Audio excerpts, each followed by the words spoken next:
1971ஆம் ஆண்டு Pakistan air force operation செங்கிஸ்கான 11 இந்திய விமான நிலையத்துல லான்ச் பண்ணாங்க. இதன் விளைவா இந்தியா பாகிஸ்தான் மேல போர் அறிவிச்சாங்க. 2 தரப்புக்கு நடுவுல பயங்கரமான போர் நடந்தது. 13 நாட்களுக்கு பிறகு பாகிஸ்தான் ஆர்மி சரண்டர் ஆகிறோன்னு ஒத்துக்கிட்டாங்க. 16 டிசம்பர் 1971 ஈஸ்ட் பாகிஸ்தான் விடுவிக்கப்பட்டது.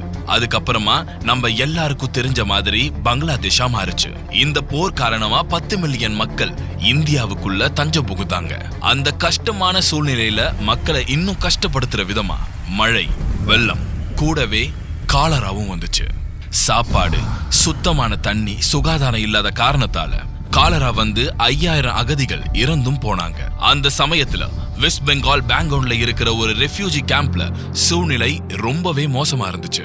காலராவுக்கு ஒரே மருந்தா இருந்த சலைன் ஃப்ளூயிட், அதாவது உப்பு திரவம் இல்லாம தவிச்சிட்டு இருந்தாங்க. அப்போதான் நம்ம ஹீரோவோட என்ட்ரி. அந்த ஹீரோ யாரு, அவர் என்ன பண்ணாருன்றத இந்த வீடியோல பார்க்கலாம். டாக்டர் திலீப் மஹாலனபிஸ் கொல்கத்தாவை சேர்ந்த பீடியாட்ரிஷியன் உள்ள வராரு.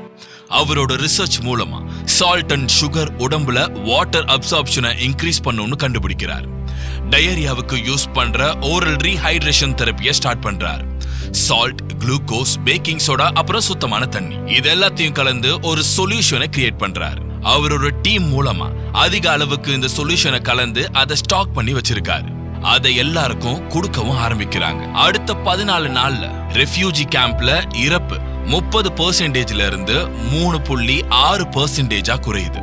அவரோட ஓரல் ரீஹைட்ரேஷன் தெரப்பி மூலமா ஆயிரக்கணக்கான மக்களை காப்பாத்தவும் செய்யறாரு. டாக்டர் திலீப் மஹாலனபிஸ் 12 நவம்பர் 1934 பிறந்த இவர் கொல்கத்தால தன்னோட ஆரம்பகட்ட படிப்பை முடிச்சிட்டு லண்டன்ல மேற்படிப்பு படிச்சதுக்கு அப்புறம் Johns Hopkins university international centre of medical research and ட்ரைனிங்ல ஜாயின் பண்ணிருக்காரு. அங்க சேர்ந்து ஓரல் ரீஹைட்ரேஷன் தெரப்பில ரிசர்ச் பண்றாரு.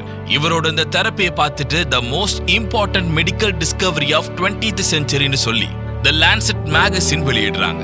1975 இருந்து 1979 வரைக்கும் doctor Dilip Mahalanobis world health ஆர்கனைசேஷனுக்காக காலரா கண்ட்ரோல்ல பல நாடுகளுக்கு ஒர்க் பண்ணிருக்காரு. 1980 மேனேஜ்மெண்ட் ஆஃப் பாக்டீரியல் அப்படிங்கிற ரிசர்ச்ல வேர்ல்ட் ஹெல்த் ஆர்கனைசேஷன் கன்சல்டன்டாகவும் ஒர்க் பண்ணிருக்காரு. 2002ஆம் ஆண்டுல doctor Mahalanobis, doctor Nathaniel Pierce, doctor David Nalin மற்றும் டாக்டர் நோர்பர்ட் ஹிர்ஷான் ஆகியோர் வாய்வழி ரீஹைட்ரேஷன் தெரப்பியை கண்டுபிடிச்சு செயல்படுத்தினதுக்காக குழந்தை மருத்துவ ஆராய்ச்சியில ஃபர்ஸ்ட் பொலின் பரிசை வாங்குறாங்க. இவ்வளவு உயிர்களை காப்பாத்தின டாக்டர் திலீப் மஹாலனபிஸ் 16 அக்டோபர் 2022 அன்னைக்கு காலமானார். இப்பேற்பட்ட இந்த சாதனை மனிதரை கௌரவப்படுத்தும் விதமா இந்தியாவிலேயே 2வது உயரிய விருதான பத்ம விபூஷன் இந்த வருடம் வழங்க போறாங்க. இப்போ வரைக்கும் காலரா மற்றும் டயரியாவுக்கு தீர்வா நம்ம கவர்மெண்ட் ORS தான் யூஸ் பண்ண சொல்றாங்க. இது எல்லாத்துக்கும் விதை டாக்டர் திலீப் மஹாலனபிஸ் போட்டது அப்படின்னு கண்டிப்பா சொல்லலாம்.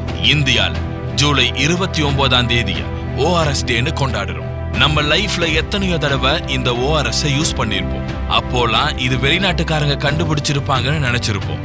ஆனா நாம பெருமையா சொல்லிக்கலாம், இத கண்டுபிடிச்சது ஒரு இந்தியன்.